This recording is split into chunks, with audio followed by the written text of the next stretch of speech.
ជាធម្មតាបើសិនជាយើងចង់ផ្ទេរ Apple ID ពីទូរស័ព្ទចាស់ទៅទូរស័ព្ទថ្មីឬក៏យើងចង់ភ្ជាប់ទូរស័ព្ទច្រើនដោយប្រើ Apple ID ទីមួយគឺយើងចាំបាច់ត្រូវតែវាយ email វាយ password ទើបយើងអាចភ្ជាប់នឹងប្រើ Apple ID នោះនៅលើទូរស័ព្ទផ្សេងបានប៉ុន្តែនៅក្នុងវីដេអូនេះខ្ញុំនឹងបង្ហាញបងប្អូនទាំងអស់គ្នាពីរបៀបផ្ទេរ Apple ID ឬក៏ភ្ជាប់ Apple ID តែមួយជាមួយនឹងទូរស័ព្ទផ្សេងជាច្រើនដោយយើងមិនចាំបាច់វាយ email និង password ចូលទេ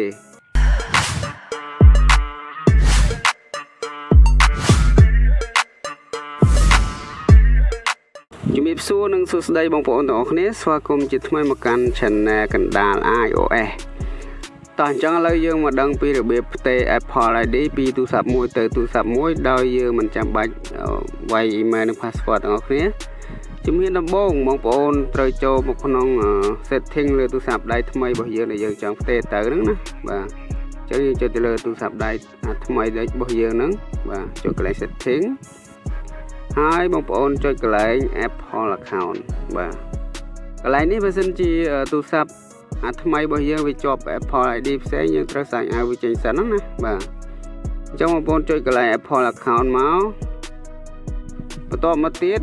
យើងដាក់ទូរស័ព្ទនឹងចិត្តគ្នាមកបាទទូរស័ព្ទអាចាស់និងអាថ្មីនឹងចិត្តគ្នាមកហើយយើងចុច use another Apple device បាទខាងលើហ្នឹងហើយ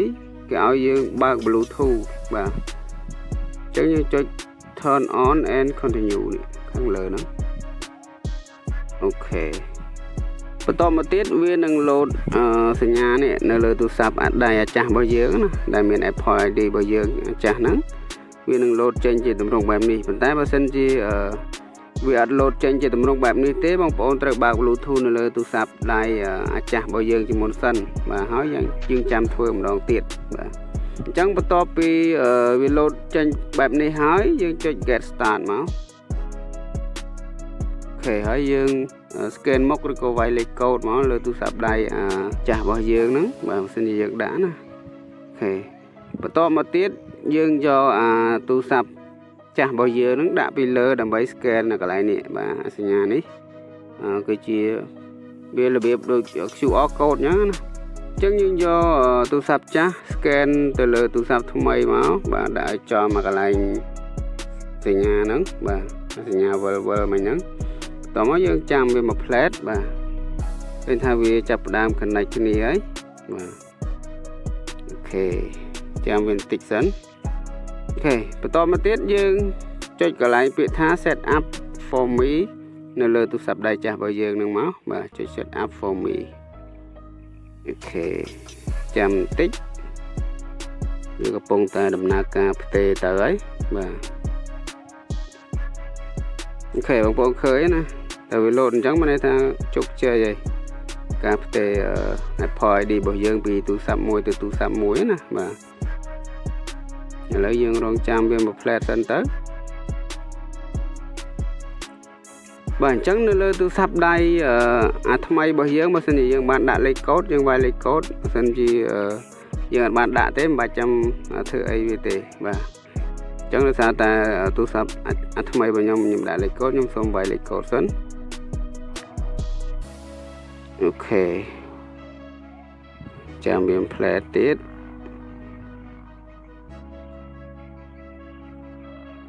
បាទបងប្អូនឃើញណាយើងមិនបាច់ចាំវាយ email មិនបាច់ចាំវាយ password ដើម្បី sign in ឬក៏ log in ចូលទេបាទ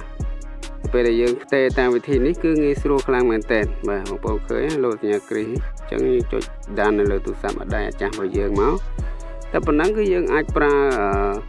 Apple ID នៅលើទូរស័ព្ទថ្មីឬក៏ទូរស័ព្ទផ្សេងបានហើយបាទអូខេកន្លែងនេះខ្ញុំចុច not now សិនបាទអូខេឥឡូវខ្ញុំសាក download កម្មវិធីមួយសិនបាទ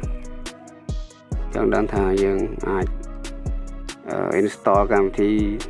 បានអត់អញ្ចឹងណាយើងទៅភ្ជាប់ Apple ID ថ្មីអញ្ចឹងបាទ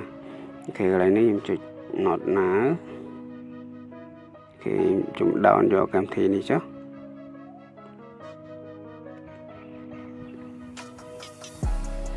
បាទបងប្អូនឃើញណាគឺវាដើរដំណើរការធម្មតាហើយបាទ អូខេអញ្ចឹងសម្រាប់វីដេអូរបស់ខ្ញុំថ្ងៃនេះគឺមានប៉ុណ្ណឹងទេបាទអរគុណច្រើនសម្រាប់ការតាមដានទស្សនាវីដេអូមួយនេះតាំងពីដើមរហូតដល់ចប់ហើយបើសិនជាបងប្អូនគិតថាវីដេអូរបស់ខ្ញុំមានប្រយោជន៍សូមកុំភ្លេចជួយចុចពីជាវឬក៏ Subscribe Channel របស់ខ្ញុំម្នាក់មួយផងបើសិនជាមានចម្ងល់អត់យល់តាមអត់ទាន់ត្រង់ចំណុចណាមួយបងប្អូនអាច comment សួរនៅខាងក្រោមវីដេអូបានហើយបើសិនជាអាចសូមកុំភ្លេចជួយ share វីដេអូមួយនេះម្នាក់មួយផងដើម្បីឲ្យបងប្អូនយើងដទៃទៀតគាត់បានឃើញអរគុណ